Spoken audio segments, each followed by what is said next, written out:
Welcome to Some Good News, Sandy. Wait, that's my line. And this is actually good to know. A good news show, just like the one brothers Zach and Asher Swayze created in San Diego. Now we're kind of looking into the news, and we're looking for, things that people have done. It's called Some Good News San Diego. We thought inspired by us, but actually they got their idea from Good News guy John Krasinski. Either way, we love their mission. We want to have something that will affect people a positive way. These guys do it all too, from script writing to filming. Tell us your favorite part. Making the sets and watching Asher do the special effects on a couple things because it looks really cool. And believe it or not, it is snowing in San Diego. The good news here, they say anyone can do it. It's not about how many views you get or how many subscribers. It's of how it affects people. Great job, guys. We're going to give it a shot. And we have storytellers from all across the country sharing positive stories about people doing good in their communities. I'm your host, Lindsay Boach, and this is Good to Know.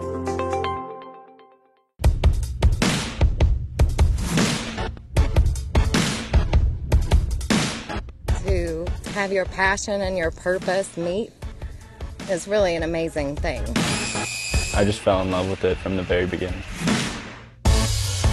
Came from just wanting to have a creative outlet, and I wanted to do something that was mine. To see them reeling the fish and laughing and enjoying the outdoors and seeing them smile, that's really the motivation behind Fishing for the Heart. I found my angels because they showed up when I needed them. I think it's created something really powerful, much more powerful than I thought it was going to be.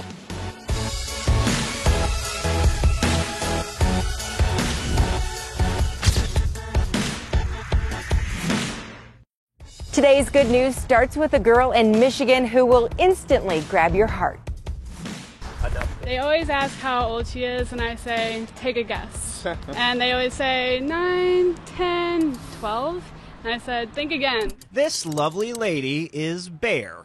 Part Labrador, part Chow Chow, Bear is still strolling the streets of Grand Rapids at the ripe young age of 20. My mom brought her home when we lived in Atlanta. I was in 5th grade back in 2000, and she surprised us. She was born in, we think, May of 2000. Bear and her mom, Stephanie Folk, have gone through everything in the past 2 decades together. My mother is no longer with us. However, I'm happy that I have Bear still these days. I decided to move to Grand Rapids by myself in 2014, and she's been by my side every single day. And each of those passing days is evident on Bear's face. She started with a white little beard when she was about 10 years old, and then it just gradually became more and more white all around. Her muzzle a bit more gray, her tail a little less springy, and with a few bumps and bruises along the way, suddenly Bear was celebrating 2 decades of being alive. So it got me thinking, maybe she is the oldest dog in Grand Rapids, or Michigan, who knows? So I figured I'd submit a Reddit post and just see the reactions. According to DinoAnimals.com, Bear falls within the top 20 oldest dogs ever. That's very unique. That's unbelievable. If they were to get to be 14 or 16, we would say, whoa, that's awesome. So anything approaching 20 is unbelievable. It would be equivalent to a person being over 100 years of age. It doesn't happen by accident. It takes a lot of dedication and love and commitment to allow a pet to live that long. Good girl.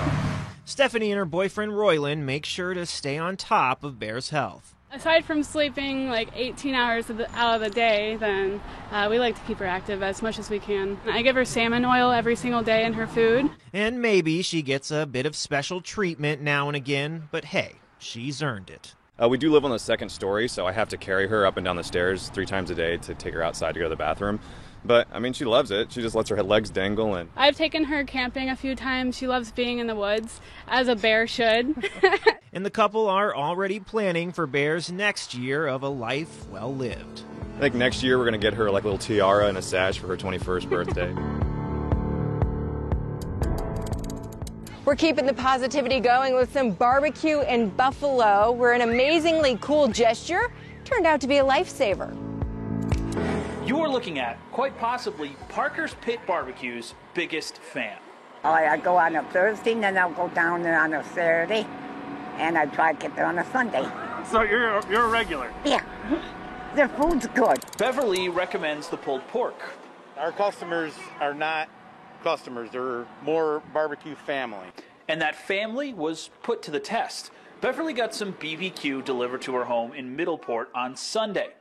When Mark dropped it off, he noticed something was off. I just didn't want her to get heat stroke. The temperature inside Beverly's home was over 90 degrees.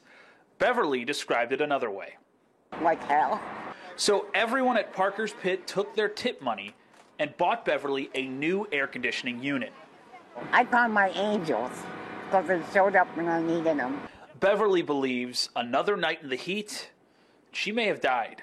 And I really appreciate it because at night, if I had to stay in that house again, I wouldn't have made it because my heart kept on pumping.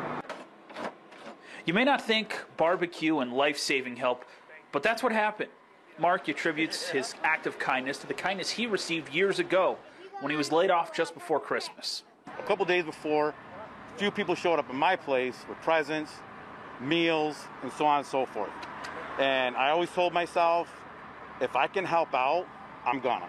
He hopes this story inspires someone, anyone, to give a hand to somebody like Beverly. We got a little soft spot in our heart for her.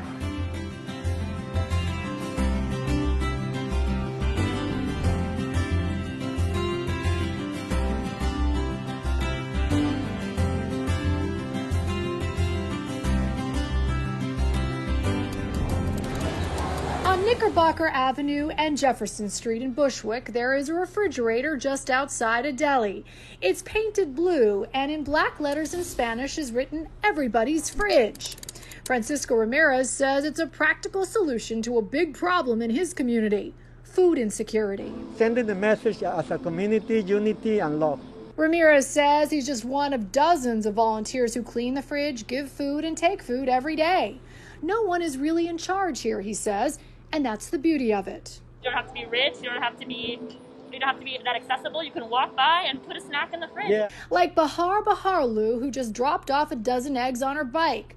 She says it's a small gesture that gives new meaning to the saying, love thy neighbor. If you can give, just give. All you have to do is put something in there.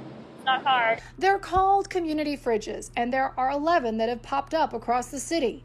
6 in Brooklyn, 2 in the Bronx, and 3 in Manhattan. Sade Boyewa El was laid off in March and started this community fridge in Harlem on the corner of 116th Street and Manhattan Avenue. Make sure that there's always fresh produce, so fresh Wow. food. It's not that hard to do because you No, have... absolutely not. I mean, it's supposed to be self-sufficient.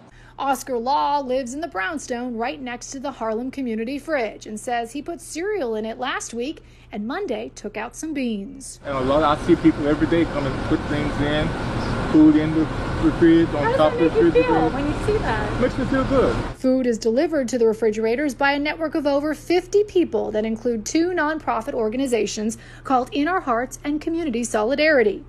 Back in Bushwick, feet away from the fridge, there are benches people can sit. There's also a free library and a table with donated clothes, too. The most simple things are the most profound. People are hungry and we need to feed them. Some more good news is rolling in for an Army vet in Michigan. What is that? Tuesday morning started out an emotional whirlwind for Tabitha Foster. That is your tiny house. What?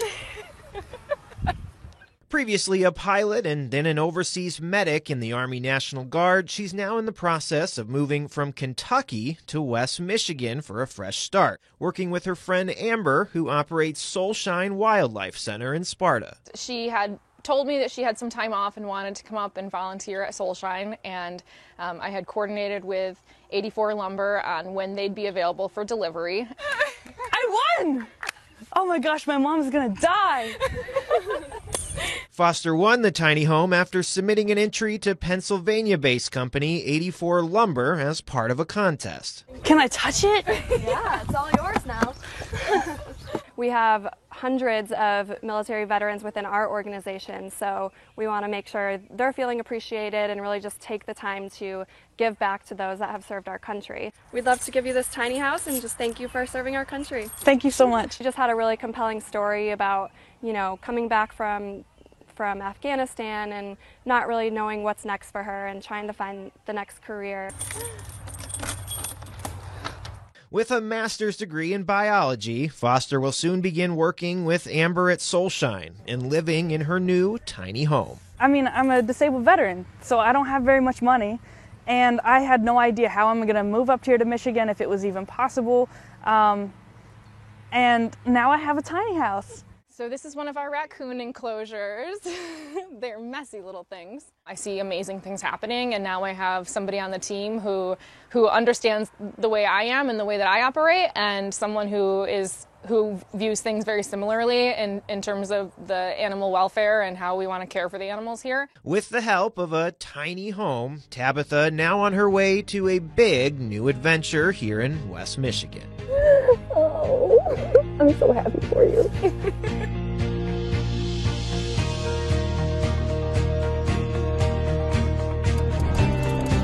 There is so much more that's good to know. We meet a mom who's paying it forward for her son. It made me feel good to do something in his memory to make him proud.